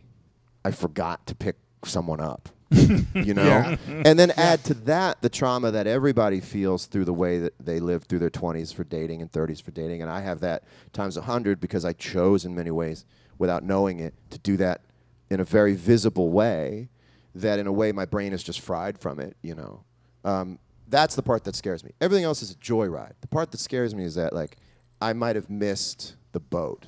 And in which case it would still be cool because I would just be like rich Uncle John who you could come to his island and a drone comes out to get you first. And you're like, you start running after the drone. You see the drone first, like War Games. You're Remember running War after Games? the drone? Remember Yeah. War Games when they're going to see Joshua on the island? That was a helicopter came, but Helicopter that was came. pre-drone. But Yeah. Do you, if you I just like that your drone, you have to run after it because you're. Well, that's how fancy They you would are. get off the boat. This is after- John Mayer's drone. It doesn't come hunting you. You have to Well, fucking chase it. I'm trying to make a good impression on my niece, who I haven't seen, and she's 7 probably. Like I wouldn't have seen my niece in like 7 years, and I'll give her the drone. It's gonna be hers. If you chase the drone and catch it, you can keep a John Mayer drone. The John Mayer drone will go, your mind is a wonderland. Now I'm doing an impression of people doing an impression of it. The white noise, just all white. That's the name of my next album. we hear that you are a Rick and Morty fan. Is that true? Huge Rick and Morty fan. I'm such a big fan of Rick and Morty that as I watch it, I lament the minutes I've already watched it for. Do you know what I mean? Yeah. Like, Yeah. fuck, we're No, I don't 4 know. minutes in. What's the well, I mean, that seemed like a segue. We could talk about Rick and Morty, but I don't know. I wanted to hear, like I asked you, you said douchebag and womanizer. These are things that sting, which I look at as like I'm just like marveling. I'm like, must be nice Never enjoyed to it. have being called a womanizer your kryptonite. Like maybe it's because when you talk, I want to fuck your brains out. But I always tell people, if you think that I thought that I was good looking growing up, why do you think I would have played guitar 6 hours a day? There's your answer. I played guitar 6 hours a day. If I had any inclination or belief in myself that I was good looking, I'm sure I don't have the will to have done that. what are the things you like to hear? What are the things you wish to hear, or when you hear them, that it's like fucking like even secretly like you're just like, God damn it, I love hearing. I like when that. people say That's- like, "You're my Clapton." I like because I can use that. That's a good, clean, linear line item way to be like, that's what's going on. Because you do want proof that you're living your life in the format of your dreams as a kid. What does that mean to you? You're Mike Clapton. Like It means everything I tried to be, I got to it. Because I tried to be Eric Clapton. And well, because what was Clapton to you? an incredible mix of blues guitar and mainstream music, which, not to get super technical, but blues music isn't really an idiom of music. It's a style of writing. It's a compositional form, you know. And there's not a lot of money in blues. There's not a lot of audience in blues. And part of me thinks it's because blues needs to be mixed with another compound to come to life. And you could say for everybody who came around, they kind of were. They mixed. Am I right in saying Stevie Ray Vaughan sort of did the same thing? Yeah, Stevie Ray Vaughan did the same thing. Jimi Hendrix did the same thing, you know. And Clapton is the guy who fused really incredibly prestigious blues playing with pop music. And that's incredibly hard to do. To get those two organisms to live together and not reject each other and just turn into a blob in a petri dish, like it's really hard. Like 9 out of 10 attempts to do it, you just end up with nothing. So, I mean, that guy stands in his own universe. You know, there's not many. It's in the way that you use it. Let me ask you a question. Do you think that's a cool song? I think it's a funny song. The thing I think is funny about it is that it's the only song I've ever heard that starts mid-refrain. Yeah, there's a couple. It's really funny that song just goes, all right, here we go. Like, normally, a song like that should start with, sometimes you use things,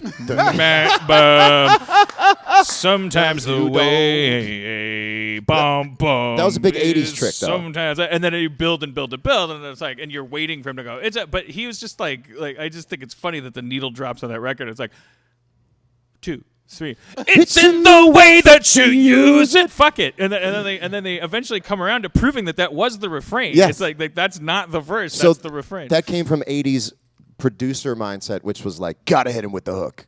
There's no time. No time for this. There's no time. These kids are going to buy a Pokemon instead of your record if you give them 5 measures. That's the way it is now. I mean, you gotta hit him with the mixtape in one song. You know. 1.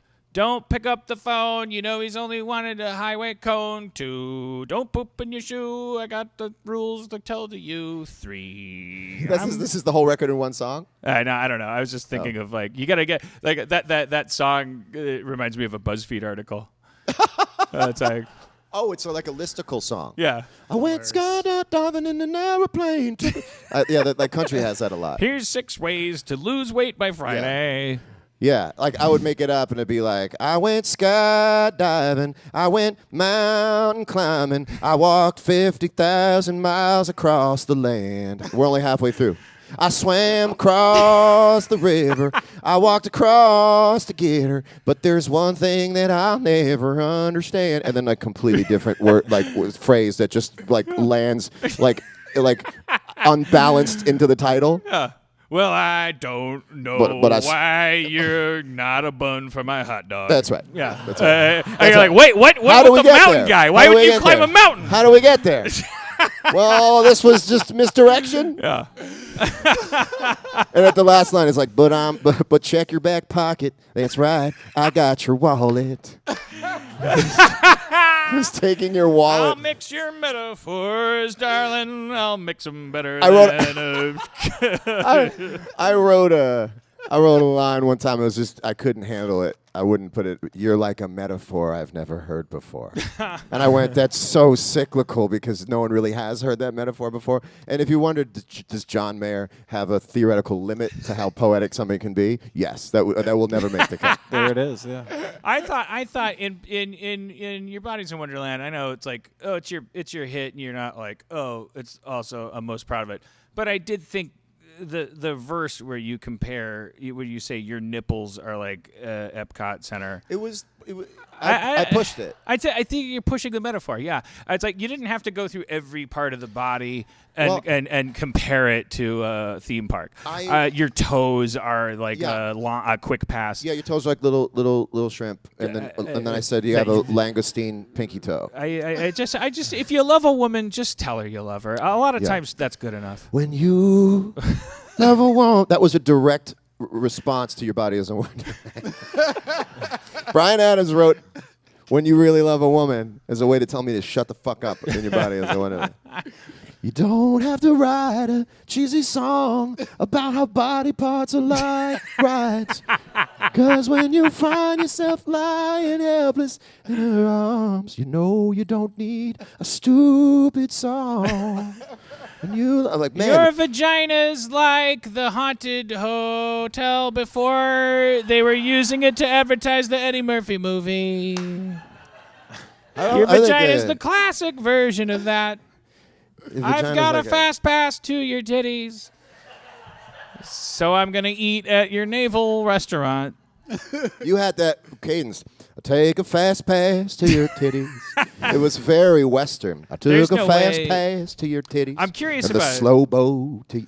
I'm curious about singing. Yeah. Because so people just have pipes, right? Yeah. So is that genetic? Yeah, and it actually is. As I get older, now I realize I can't take it personally if someone says I can't sing, or I go like, this is the shape my voice is in. I literally can't change it. Whatever my pharynx is, whatever the larynx is, it's a shape, and it's like the shape of a wind instrument. So I'm very good at singing low, and I'm very bad at singing high. In fact, worse than ever because I had some vocal issues. You had surgery. Yeah, like surgery. You battled back.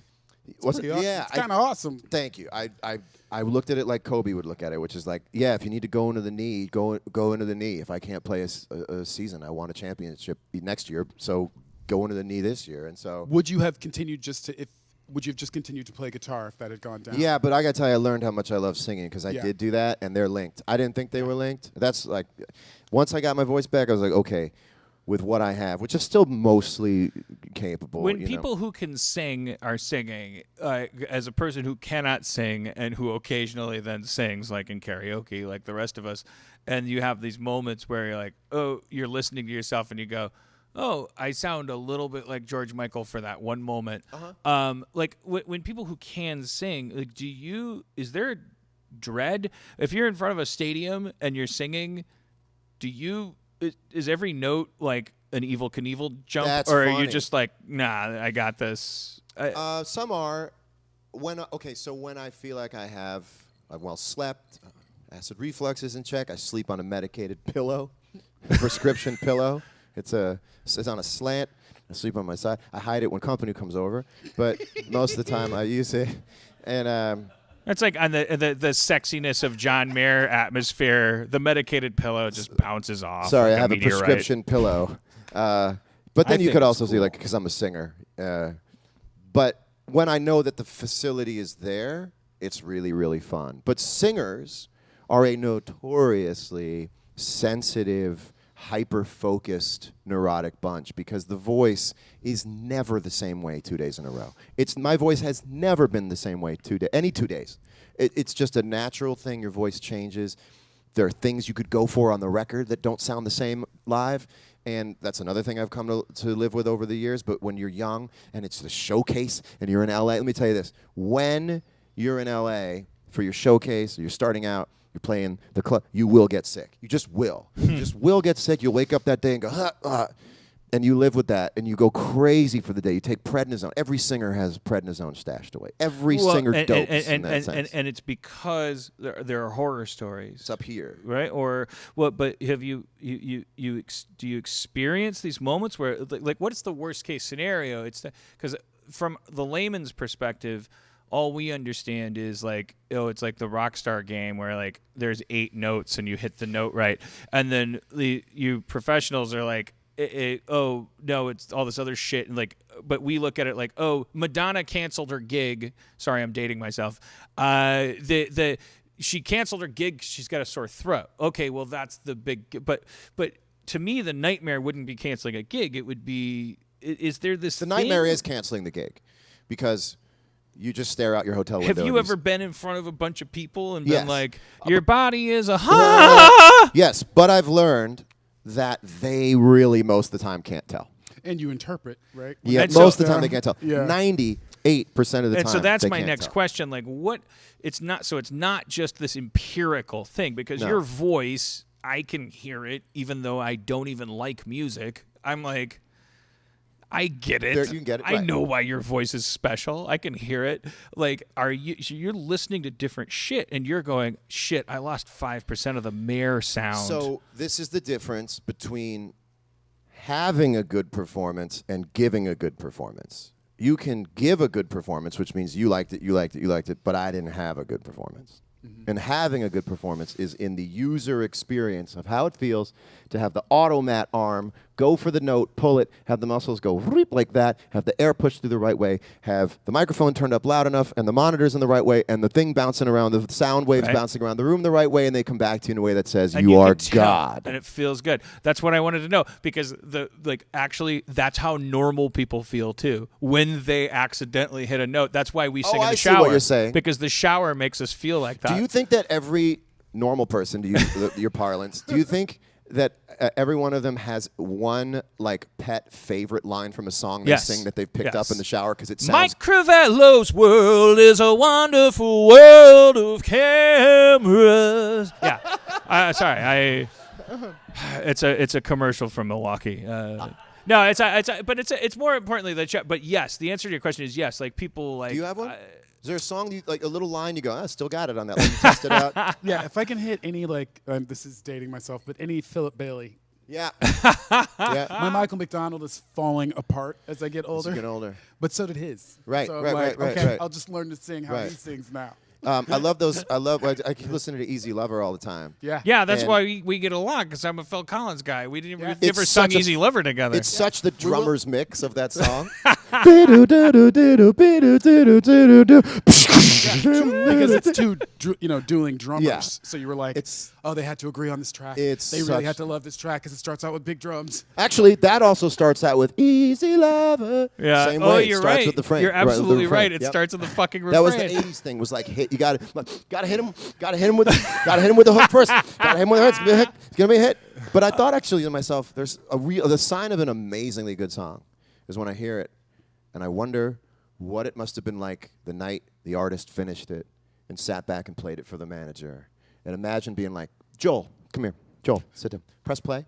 And you hear do do do do do do do do don don don do do do do do do do, and Joel's like, I like it. You're like, shut up, Joel. Hasn't even hold on. Do do do do do do do. You're like, easy lover, and you're just like this. Yep, like that's a victorious moment. Yeah, I love the producer nod that's like, this is a hit. Imagine In that. every documentary where they just knew it right But there I and kind of there. think that but it's interesting to note that you feel the same feeling that my uncle feels in the shower.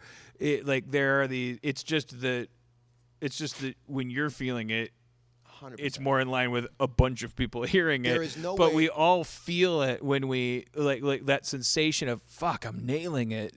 And it's weird to me as a person who doesn't understand anything about music or singing. Like what is that? But It doesn't that's last a different very long. And I'll podcast. tell you, probably. as a guitar player, anybody who picks up a guitar can feel the same way I feel. It's so scalable. It's the same feeling. That's what makes it a magic thing. Like you take it home and you learn Fire and Rain. I promise you, it has the same experiential bliss that my writing Gravity does. I'm sure of it. But just imagine being like, hey, Dan, can I play you something? Check this out. Here, have a seat. You want to? I was born by the river. Like Yeah. the moment Yeah. in a little Strings. tent. In the Huge strings. Yeah. Just like that river up and I'm watching to make sure you don't get on your phone. Ever since gonna be alone. That's the first time anybody's heard it. Long time coming, and I know. You're like, he likes it. Chain on, and then like some guy goes, do the strings have to start from the beginning? And you go like, Bobby, I told you put tambourine in it. Bobby, I told you put tambourine. I told you you're not gonna hook up the recorder. I told you my daughter play recorder. You know this is for Colgate Records. They want it minty. This doesn't feel minty. You gonna say river? You gonna say field? You was born by a field, Bobby. I miss the Have days you ever when the seen lead the, singer would talk to the drummer. Right. What you gonna play now? Have you ever seen the thing on YouTube, the young lady singing the jingles in the 80s for the bread company? It's patty cakes. It's like 40 minutes of her doing takes on this jingle, and your heart goes out to her, and she's just like, she's in this sweater, and it's the 80s, and it's VHS, and she's just in this booth, and just like, it's just over and over again, endless takes. She's like, okay, all right, sorry, yeah. Patty cakes. Patty cakes. Because clearly what they're saying is like, give it more bread. She's not singing about something she feels anything about, but she's trying, and then you just watch her like reaching for it. It's just like, Patty, you know that patty cakes are my bread, and then like she keeps getting cut off so many times you never get to the, I guess you'd call it a bridge, but it's a jingle, but that's the amazing part, is like 20 minutes into this reel, she finally gets all the way to the point where you get to hear the rest of the song, and it's like a bridge, and she's like, 'cause it's good bread. You know, it's good bread. Like that's the Valhalla you get to. If you jump through all those hoops, you get to sing "It's Good Bread." And this poor woman, like, who's born with the voice of God. Like, everyone's given, like, the creatives are given this gift, and then they're like, they're just put in these actual glass boxes. Like, can you give us a little more raisin on the raisin? 'Cause it's raisin bread. It's amazing. I just think it'd be so fun. It's just like the realism of like hearing a little bit of what she hears on the track through her earphones, just like a little bit. You just hear the music. You just hear that little bit through her headphones. Patty cake. Patty. Run it back. I imagine that someone like you probably has lived his whole career like wondering, when do I get an opportunity to sing like the improvised hook for an improvised rap about just anything. Like when do I get to really let loose and just be John Mayer on the Dan Harmon rap? Well, I believe now that the way that I can speak to my abilities without sounding arrogant is to speak to my potential. I believe that I am a man of infinite potential. I believe that my potential is far greater than anyone else's potential. And I believe that. So I don't even know what I'm capable of. I am also just discovering. Every day I wake up, if I choose to, I can put my hand in a goldfish I feel bowl the and same pull way out about my something new, something I didn't know that I could do. This is a Super Bowl speech. I think you caught me on the same night. Yes. I'm feeling the same way. I'm a I man don't of know infinite if I potential. can rap. But one might say that anything that's come to me that has been deleterious in any way has come because of my belief in my potential. Yes. Holy shit. It has all just been infinite potential. And this is why I feel like I get flattened out and two-dimensional when things go my way, because I lose the sight of my potential because my potential is realized and I don't feel at home there. So whatever song you have, Dan Harmon, I want you to believe that I'm going to drop into it with vigor and dedication like it was my patty cakes. Let us bring this vigor. Give me a beat. Don't give me time to think about it. Oh, shit. Yo. Rap isn't about thinking. The Titanic's not about sinking. It's about floating on the ocean with water. Rap is going from mothers to daughters. The patriarchy has got to come down. I fucked your mama so hard I turned her smile upside down. But that doesn't mean she started frowning. It just means happiness was inverted for her. Yo, my name is Dan Harmon. I'm here to say that I'm here to say things in a rapping way. I like to rap west and rap to the east. I fucked your mama like a beast. But let's talk about the earth and horizons. I fucked your mama and it was surprising. I'm not trying to use the fuck your mama crutch. I'm not Starsky or Hutch. I'm rapping for real from the top of my head. John Mayer's here to help me. I'm gonna respect his involvement and not be hack. I'm gonna flow from my head down to my heart and rap instead in a real way, and rap from the soul and do it like rock and roll. I'm gonna rap like a stream, rap like a mountain. I fucked your mama like she was a fountain. Okay, stop. Don't stop. I didn't mean you stop. I'm rapping. Take it. Don't you know it's now or never? We can't do it all so clever. Yo. We gotta do it together. Yo. We gotta together. do it together. Yo. Don't you know it's now or Yo. never? All we got to be is clever. Yo. And don't you know we got to do it together? Yo. Yo. All we got to get Yo. together. Birds from a feather. They flock together depending on the weather. When it's warm out, they go down to Miami and they fuck your mama like Sammy, a friend of mine. All right, just give me a chance. Okay, all right, give me a chance. Just give me a second. We're okay to fail here. Rap. You know it's now or never. Okay, Tell yeah. your mama check the weather. Exactly. Whatever we do is clever. Yeah. When we all get together. Yep. Yeah. When we rap, we join together and then Together. we clap. Yeah. And then we do it together. And, Friends. And then we're friends. And it's a yo. When I went, I'm rapping. So Mumble. Yeah. No, it's fine. Everything. Stammer. We keep rapping. Go. A foot and a shoe. I fucked your mama and shot my glue. I put it on her envelope, and then we went off and got married. We eloped. I proposed to her, and she said yes. And then we went and met Herman Hesse. He was a Nazi war criminal, but he was fine. He's not a good person, but he allowed us to dine in his Siddhartha. living room. And he gave us some shrooms, and we went in the backyard and we looked at our hands, and they looked like cosmic shards, and they were reflecting the moonlight, and we said, holy shit, humanity is united like loaves of bread. Oh shit, we're all yeast, and we're rising up to the west and the east. And Dan Harmon is your daddy now. He's been here with your mother, and he likes to tell the world about it. There's no harm in harming. John Mayer. Don't you know that there's John no Mayer. harm in harming? Yo. Me and your daddy. John Mayer. He could have broken the news maybe a John little Mayer. better, but Yo. what better time John. than a freestyle line to let you know that he'll be coming home Yeah. to put you in your place via your mama's face. Yeah. Dan Yeah. Harmon. Yeah. There's no harm in harming. I Yeah. should give you two different hooks to choose from in the mix. Yeah.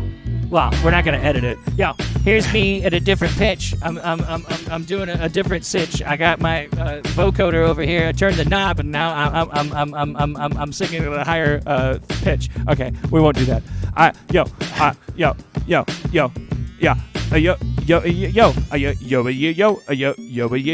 Yo.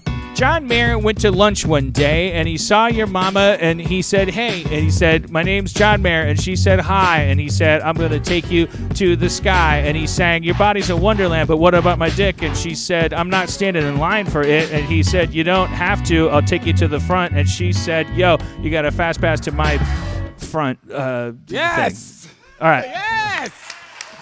Yes. You're 10 minutes fearless. left. That one's called Fast As a, Pass. You're fearless. as a window. You don't 10 let minutes. the fact that you can't think of anything stop you from going. No, that's the virtue of You it might all. say my mind is a wonderland. He did. He already did. Well, he said it, but So different he said it in hooks. multiple that's ways. right. He All took right, notes. he said I it. gave you Fine, two I different won't hooks. That's beautiful. Yeah, I gave you. There's no harm in no. Yeah. yeah.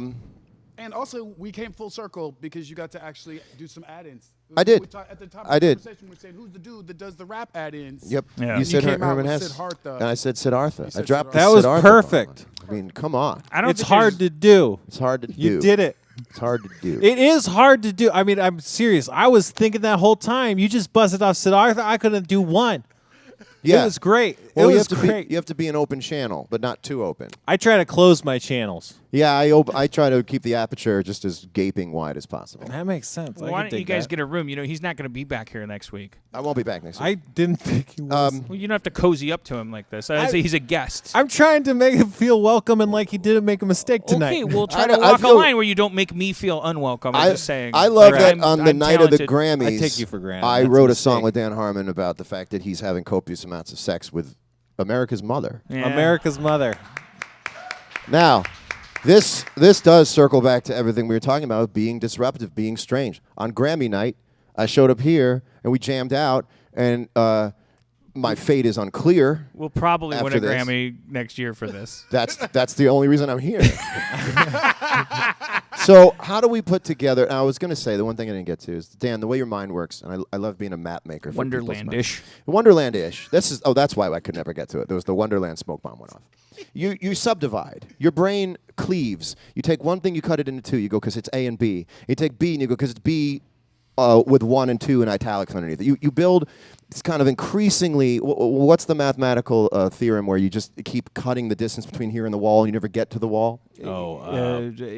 I Yeah, don't know. yeah, you have this thing where you continually keep cutting, subdividing the idea. Jesus, John And I Mayer. like to do the opposite. I like to lump the ideas. And I would like, in the final 5 minutes, to put things into boxes a little bit. How are things in general? Are you generally happy, though? Fantastic. I'm generally fantastic. Guys, Yeah. So you're working in the little nooks and crannies of things you would just, Yeah. as everybody wants to maintain and get to a healthier place. Yeah. You just seem to be more in touch with what those things are. You tend to. Which might be called gratitude, like looking and going like, oh, here's the box I'm in. It's pretty good It's compared pretty to good. people in Lebanon. I have to put things back into boxes if I take them out like we have. I think it's important to put them back in and go, like, so what is a great thing? What is something you love? What's a simple pleasure where you go, God, I love being on this My planet? girlfriend. that's awesome. Is that? Are you an alt right guy? Are you gonna call me a cuck now? No, because I never fully figured out how cuck the term applied to politics. Yeah, I still don't understand. Well, what about just loving your guy? I love my girlfriend. I'm really happy to be with her. I'm so excited. I found somebody, and it's not just because she's in the room. I swear to God, she's not usually here. She may have left already. But I really genuinely like. It's a thing that I've found. Not that she's a thing. I'm I just so understand. happy. Anybody would understand it. And Forensic Files. So you do. So we don't have to worry about you being in a constant state. Yeah, of- no. of- When you're not hearing from me, I'm happy. Hey, that's what I think is important. No That news makes me is feel good better. news. That made me feel better because I tend to wear the sympathetic residue of people's problems. The more you go into something, I track it. My brain has such traction on things that I wear. Like, if you ask me, like, what's that word that starts with a P that's not, and I will text you 4 days later and be like, are you sure it doesn't start with an L? Really? Yeah, I will. So I will you were assume, gonna walk out of here worried about me being depressed? I and would have stuff? texted you, not worried about being depressed because you can handle yourself. You're obviously here, but I would probably have texted you other things to try to put into context what I wasn't sure you did or didn't. I'm have. truly, truly happy. Like, I'm very happy. I'm frustrated at this current time with the fact that the way out of this life keeps changing. The exit ramp keeps being updated, and it's a frustrating thing. But that's called privilege. Like, it's like well, I wanted to know that I could with 5 years I had a plan, and they just keep changing the exit ramp, and I'm like, these people. Right. But inside my car, it smells like pine. Right. Phil Collins is playing. It's very good. There is And nothing ultimately, wrong. It's you that's changing the plan, and that's the good news. It's not Well, necessarily I them mean, changing I the guess exit strategy. I would argue with that. I think it's You've got a strong, intelligent voice that seems to be able to hold up against a lot of forces that normally drive intelligent minds crazy. I'll probably be fine. I just didn't see myself lifting anything after 45. Like, I just want it. I had this image in my head. Like, I thought I'd be retired by now because my dad worked hard until a certain age, and I was like, well, that was dumb. You should do it that earlier. Could you be retired if you had all the money in the world you ever Yes. wanted? Could you Yep. could you do it? Yes. Could you Yep. wake up tomorrow? Yep. Be Yes. Money's in the bank. Everything's Yep. good. You couldn't spend it if you tried. Yes. You would be okay being retired. Yes. Do you think that's true? No, Look at the face. fuck no, no. You could have. You could have. No, I couldn't have. You No, could I have couldn't gotten have. out at Nope. 50,000. Nope. That's Everybody. like, It's- in LA, broke writer money, that's like 10 This is like when years. people are like, everybody Googles themselves. I'm like, nope, can't Google myself. It's gonna- Fucking I can't think do it's it. you that moves the goalpost. Yeah, I think so. I mean, let's not. I mean, I like that you accidentally said gold post because it kind of is. You know, Because it goalpost. kind of is like gold post I at didn't this come to point. fuck around. Oh, by the way, I don't know if you know, you're a fan of Rick and Morty. Do you know that Brandon does the voice of Mr. Goldenfold? The math teacher. Yeah. Oh, that's great. Just a trivia. That's great. I like him very much because he's drawn just a little differently than everyone else. He's drawn from a different kind of nomenclature than everyone else on the show. You know what I mean? It looks like he stumbled in from a different cartoon. He's based very much on a real life math teacher I had in 7th grade, whose last name I can't remember, but He looks yeah. like some sort of animation exchange program where someone from Rick and Morty is in some other like Fat Albert-esque kind of show. I like that his name is Mr. Goldenfold and the principal's name is Mr. Vagina. I don't know what the rest of the faculty like. Is everything just Great Phil Hendry. The great. The Phil Hendry. great Phil Hendry. All right. Well, obviously you're not plugging anything. We're No, not I gonna, just like hey, to- go to John Mayer's Kickstarter. No. He's trying to start an actual Wonderland. Just like me. Yeah. You know what? I would enjoy a couple comments. I'll probably go creeping around for him. Where like, and this is the best I can do at this point in my life. And someone's like, "Don't love his music, but I funnier than I thought." Would you- Which is still an insult to my would you music. really like that? I'm really curious about that. Would you like that? That I don't would care if fucking someone drive me crazy. Yeah, I don't care if someone likes the music. I I would- just like when people have to put up a lot of disclaimers like actually gotta say. Like for someone to like me, they have to put up like 6 or 7 disclaimers. I gotta say, not a fan of his music, and his past is shady, and I wasn't into this and that. Your Body is Wonderland is dumb, but I have to tell you in confidence that I do believe now, after watching this podcast, that I now know nothing about John Mayer, and I'm waiting for something positive to come along. I've settled all debts with the man. We'll see what he comes out with next. I always see the opposite when I see somebody go like, I love Community and I love Rick and Morty, and I've been trained now when I see those two statements. Those sound like great things, but I know no one would say that online if they weren't about to fucking tear me apart. That's why I like the as opposite, a human which being. is don't love his music. He's a giant piece of shit. I'm like, come, what? But I gotta say, funnier than I thought. I go, yes. I am super grateful for you coming by, not just because you're super famous and it was like an interesting starfucker win, but like honestly, I really wanted you to come on the show because we had a moment of eating pepperoni pizza, and like I just you exude an intelligence and an awareness that made me excited to talk to you, and I bet a lot of our listeners are happy for it. So and it was you don't do this a lot. You're not like on every podcast. I had to write some friends who've asked me to be on podcast before, and I said I wouldn't. I literally texted them on the way here. Literally, I actually honestly texted them on the way here, and I was like, just want to let you know I'm going off the Dan Harmon's podcast. I've told you no in the past, but he cornered me and told me that I had to do it, and so I just want to let you know. So, yeah, I've lifted the embargo for this because I find you far too interesting. I think you are diseased with your own intelligence. We could disappear up each other's asses, like as The show title. We have finally found the show title. Disappear up each other's asses. And that's why, no, but I really want you to know how grateful I am. That's so cool that you came out to the middle of Burbank on a Sunday night by yourself and came here and shared your fears and insecurities and your pride and all the shit with us. Like I love transparency and honesty, and your soul is the opposite of a wonderland. Thank you, man. It's a deep labyrinth. It's a deep labyrinth. land. Thank you. Also, there's cool other crowd. songs that he wrote. Yep. Oh. Seven Grammys. Spencer, is there anything? I thought there was a reason you kept hitting it. Is there anything you ever wanted to ask or say to John Mayer? No, I identify with a lot of the stuff you were saying on stage. I don't know. I have the tiniest slice of tiny internet fame, but a lot of what you're saying is stuff that I've wrestled with and dealt with in the past. Is very illuminating and helpful. Oh, good. Yeah. Yeah, no, I mean, we could talk. I mean, we could open that module up for an hour and go into the mechanics of like how to process what people say about you. But you know, most people give themselves up in the way they write the first sentence. You know, you start seeing vocabulary. Like, they don't realize that they follow a pattern. We do. We know they follow a pattern. So most of the time, people just out themselves as being lame in the first sentence. You know what I mean? Yeah. Occasionally, someone will get a good hit in, and then I'll be like, "That's a good hit." Have you ever gone as far as like finding out like the Twitter account of the person who wrote the article, and you just think about reaching out? Well, I always look. I look at all of their accounts because when somebody like takes a shot at me, I block all of them, and usually before I block them, I'll like send them a snapshot of their profile with their follower numbers and then the fact that they were following me circled in red, and then I'll block them because I'm just Trumpy. like, why are you following somebody and talking shit? You're dumb. Your existence I'll is tell you dumb. why. I'll tell you why. The whole thing comes down to an Acura Integra. I knew it. It all comes down to an Acura Integra. Beautiful car. I'm sure it's a great value. People want you to have one so that Acura keeps giving money to the people who want you to have one. 50% of the articles that are written on these sites that try to sell you the Acura are very important. They're meaningful.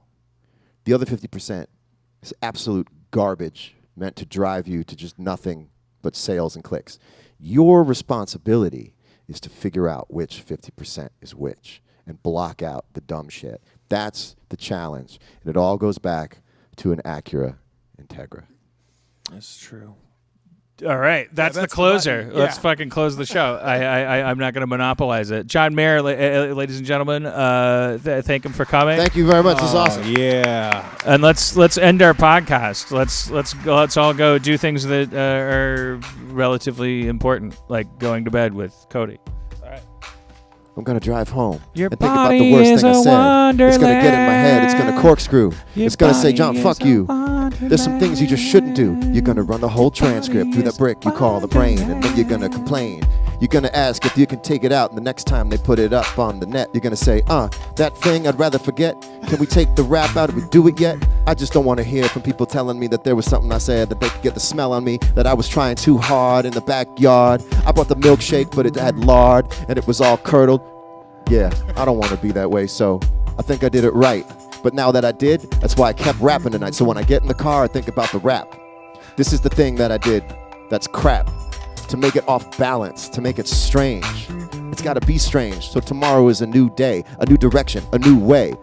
I got to improve, I got to change. I did it too well tonight. That racks my brain. I got to get in the tub and wonder what I can write to tell you, can you take a couple things out tonight? Because I don't like 2 legs. I don't like 4 legs. I don't like even pegs. I like shit missing. That's when my brain goes blissing out. Ooh, opioid love, up there in the tub, Holy Brother, fuck, brother, John love, Mayer just blew our fucking mind. You buried the lead. You fucking rap good. I'm embarrassed that I did it in front of you. You can never come back again. That was amazing. Fuck you. Fuck you. Fuck you. Fuck you. That was That's a awesome. nice guitar part. It's a tasty guitar part. Ever press that Ableton button? It's real good. Go. This is how fast you rap. You're rapping fast. You can only rap this fast if you talk gibberish. If like I'm saying I can't talk with me, it's like you just rap this fast and you're making it up. And you fucking rap fast. I can't. No one can. I can't freestyle that fast. That's fucking crazy. Oh, took it out. Took it out. Hello, 80s. Took it out. Boop-a-da, boop-a-da. That's not even in the right key. That's some Sonny Rollins shit right there. What This has been time is your Harmontown. massage scheduled Thanks so for? much, everyone. Good night. We love Yeah. you. Take chances, drive fast. Yeah, thanks to Steve Levy, thanks to Chris Boruff, Zach the Audio Maniac, Sarah Hill, Nolan Fabricus, Kevin Day, Brandon, our guest comptroller, Thank you. of course, Dan Harmon, John Mayer, thank you so much. Drive fast, take chances.